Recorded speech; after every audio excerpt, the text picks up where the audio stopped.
Hej derude. Rigtig hjertelig velkommen. Vi skal have gang i en... Nu skal jeg lige have sat lokkerne her. Sådan der. Først og fremmest så skal jeg sige, at vi er trukket udenfor til den her video. Så hvis du kan høre naboens hund, der gør i baggrunden, eller der kører en bil forbi, så håber jeg, at du bærer over med mig. Men vi skal kigge lidt på svedlugt og bakterier og alt det her med, at mit løbetøj det lugter, eller mit træningstøj for den sags skyld, det lugter. Hvis du er sportsmand eller kvinde, så kender du sikkert til udfordringen. Så jeg har taget lidt småting med til jer her i dag, i forhold til at bevise, hvad det er, der sker, og hvad det er, jeg mener. Vi kan lige komme lidt ind på, det der skaber den grimme lugt i løbetøjet, det er for så vidt hverken, kan man sige, fugten, sveden eller noget andet. Det der sker, det er, at det er bakterierne, der gør, at det kommer til at lugte grimt. Og hver gang du vasker eller skyller din løbetrøje eller din løbejakke eller sådan, hvad det nu er af træningstøj, så skyller du egentlig, kan man sige, du kan godt skylle sveden ud af den, men det er ikke bakteriedræbende. Så lige så snart at du sveder igen, eksempelvis under armhulerne, så aktiverer du de bakterier, der sidder der for sidste gang. Og så er det, den begynder at lugte, og jo flere bakterier der kommer, jo mere lugter den. Så det der er i det, det er, at det er forholdsvis svært at få vasket bakterier ud. Man siger faktisk, at man skal vaske det ved 60 grader, og det kan ikke rigtig lade sig gøre på rigtig mange tekstiler, især ikke på løbetøj. Og hvis du har købt noget af det her dyre løbetøj, så anbefaler man vasker det på 30 grader eller maksimum 40 grader. Det hjælper bare ikke, fordi der dræber du ikke bakterierne.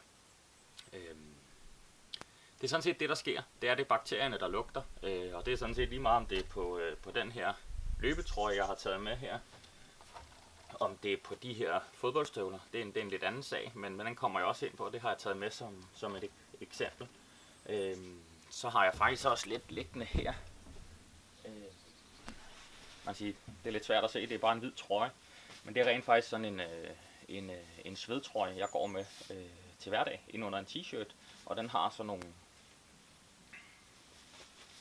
nogle herinde, der samler sved op, og der kan man egentlig godt fra gang til gang føle, at det er rent det her, men kan man sige, har man brugt dem i for lang tid, så bliver de simpelthen aktiveret, så aktiverer man alle bakterierne i den, og så går der ikke mange timer, så begynder den at lugte lidt grimt.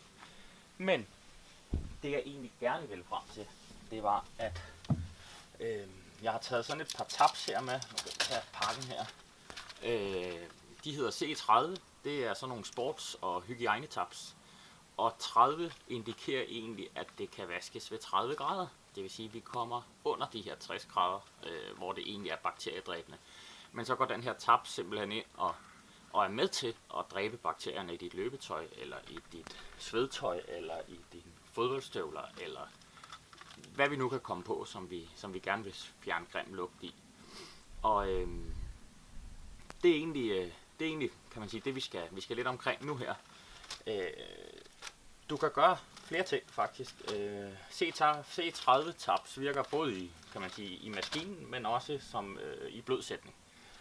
Og det jeg plejer at gøre, man kan sige sådan noget som det her, det er jo en ganske almindelig løbetrøje. Den vasker jeg jo som, kan man sige, med et andet løbetøj eller træningstøj. Der smider jeg dem ind i maskinen, vasker dem på det der er anbefalet, og så kommer jeg de her C30 tabs i. Det vil sige, de går ind og dræber bakterierne og sørger for at, kan man sige, i hvert fald at minimere lugtgenerne kraftigt i den her. Du kan også sagtens, kan man sige, at er den helt gal den her. Så vil jeg gøre det, at jeg tror jeg vil tage den her, sådan en her. Lige komme lidt vand i den her.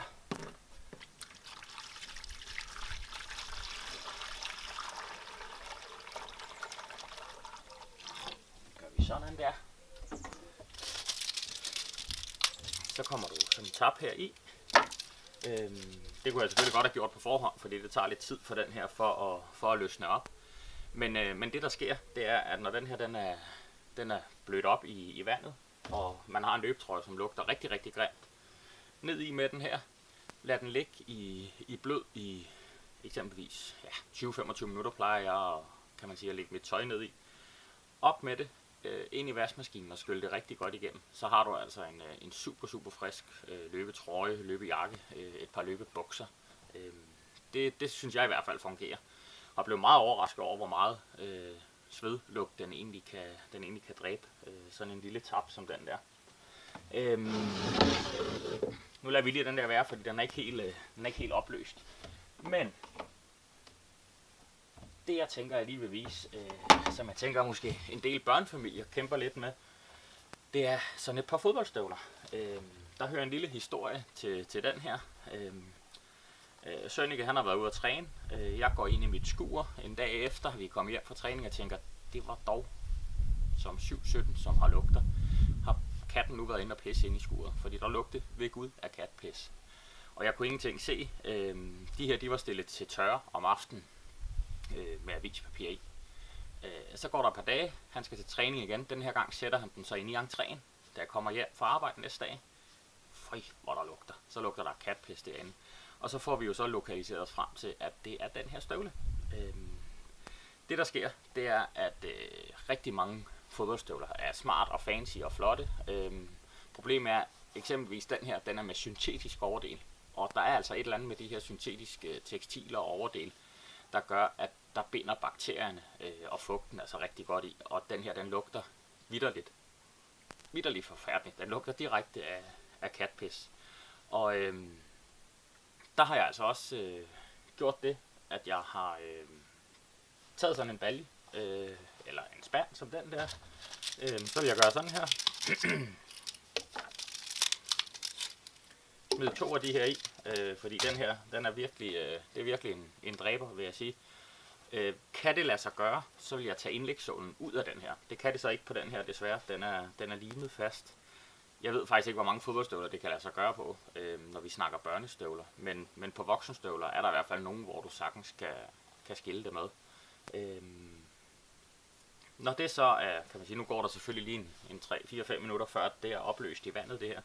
Men så vil jeg simpelthen stikke støvlerne ned i den her, for at få opløst en masse bakterier inde i den her fodboldstøvle. Når den så har stået dernede i 20 minutters tid, så vil jeg tage den op af. Jeg vil komme noget avispapir i den, og så vil jeg næsten garantere, at så er der ikke lige så meget lugt i den. Det kan godt være, at der stadigvæk er en lille smule, men det er ikke sådan, så den kan forpeste et helt skur eller en hel entré. Og det er fordi, at man med de her tabs her, C30 hygiejnetabs, går ind og dræber de bakterier, der nu engang er skyld i de her lugtgener. Og ja, jeg er i hvert fald meget begejstret for dem, både til, kan man sige, til løbetøj, til andet træningstøj, eksempelvis spændingstøj, hvor du kampsveder. Der bliver trøjen eksempelvis fuldstændig gennemblødt, men som sagt er det jo ikke sveden, der lugter, det er de bakterier, du sparker ud igennem kroppen og ind i tøjet. Og der sker altså noget på en spændingteam. Der kommer den altså til at lugte grimt. Og det gør bukserne også. For eksempel den pude, du har inde i dine cykelbukser. Få endelig ud med vrangen på bukserne, ned i en balje med vand, og så lad den ligge i blød i de her.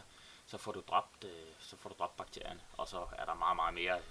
Altså, du kan nærmest lugte det, du kan se det, du kan mærke det, så er dine tekstiler bliver meget mere friske. Så det var egentlig det, jeg havde omkring den her C30-tab. Og så alligevel ikke, fordi at jeg har en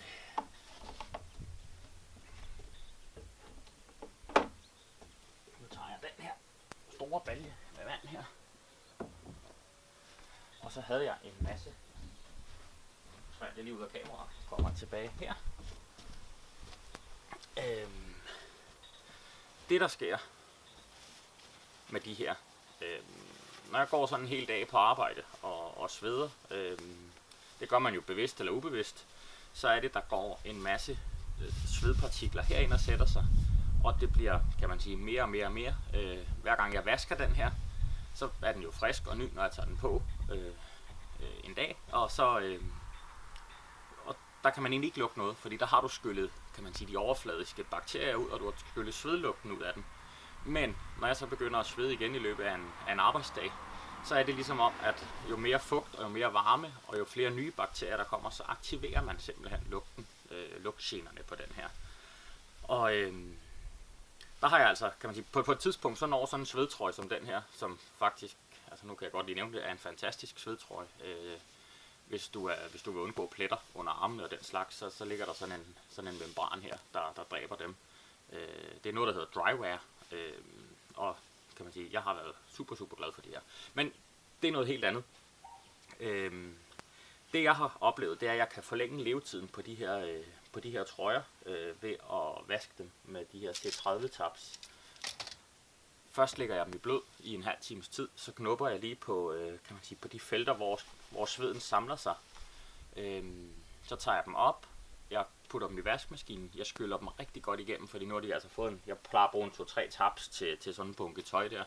Får den skyllet igennem, ud og hænge og tørre, og så har jeg altså en svedundertrøje med en lidt længere levetid på. På et tidspunkt når den til, at den ikke kan bruges mere, fordi så er den simpelthen så gennemsvedt og så bakteriefyldt.